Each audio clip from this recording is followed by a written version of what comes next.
राधे राधे भाई लोग, तो का हाल बा। उम्मीद बा भाई की सब कोई बढ़िया फिर मस्त होगी। तो चल जा भाई, आज के वीडियो में रखी स्वागत बा। और जे भाई हमारे चैनल पर नया हुई सब्सक्राइब कर ली, ताकि जब वीडियो बनाई तो पास वीडियो पहुंच जाए, ठीक बा। हाँ तो देखो बात इस बात के आज फिर से अपना खेसारी भैया के बारे में बात कर बनी। कुछ ऐसा बात बा, ठीक बा, कुछ प्राइवेट बात बा, पर्सनल बात बा, मतलब आए बताओ। हम तो सोच रहे थे ससुर की कब गाना आएगा रे अपने सरकार के, आई बहुत दिन से सोच रहे हैं। हाँ हाँ तो देखो जब देव बात इस बा कि अपने सरकार के मतलब कुछ ऐसा गाना बा कि 100 मिलियन से ज्यादा पार हो चुकल बा, ठीक बा। मतलब 10 लाख के मतलब कहला 1 मिलियन, ठीक बा। तो 100 मिलियन से भी पार हो चुकल बा गाना। बहुत ऐसा गाना बा और फिल्म भी बहुत बा कि मतलब 100 मिलियन से पार बहु फिल्म, ठीक बा। ऐसा बहुत फिल्म बा और ऐसा गाना बहुत बा।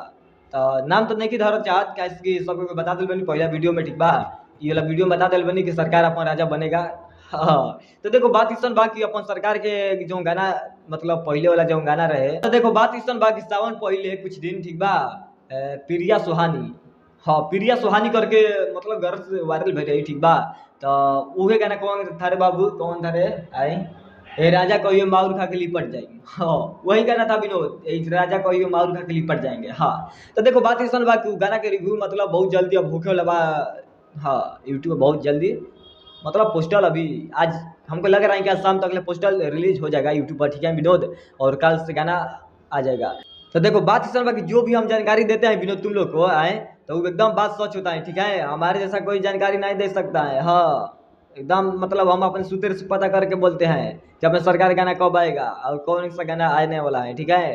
तो ये राजा को यो माहौर खा के लिपट जाएंगे, वही वाला गाना है विनोद। बाकी देखा जाओ पोस्टर कब आता, लेकिन पता चल रहा सूत्र से कि आज शाम तक ले हो सकेला। और अपन सरकार के गाना मतलब हो चुकल बा, ठीक बा। हाँ रिकॉर्डिंग मतलब हो चुकल बा गाना के, अब मतलब बहुत जल्दी यूट्यूब पर रिलीज होके वाला बा, ठीक बा।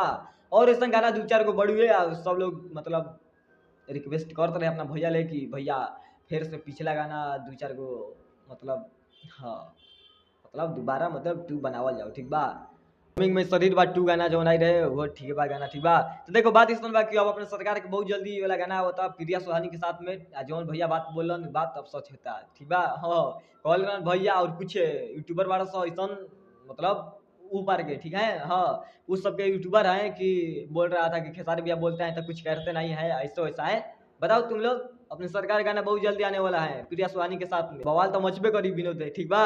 तो देखा जाओ कब ले गाना होता है। बाकी भाई चलता नहीं, अब मिलो फिर अगला वीडियो में और लेकर कुछ अलग ना वीडियो सकते लाइक कर दो, वीडियो ना सकते डिसलाइक भी कर सकते, ठीक बा।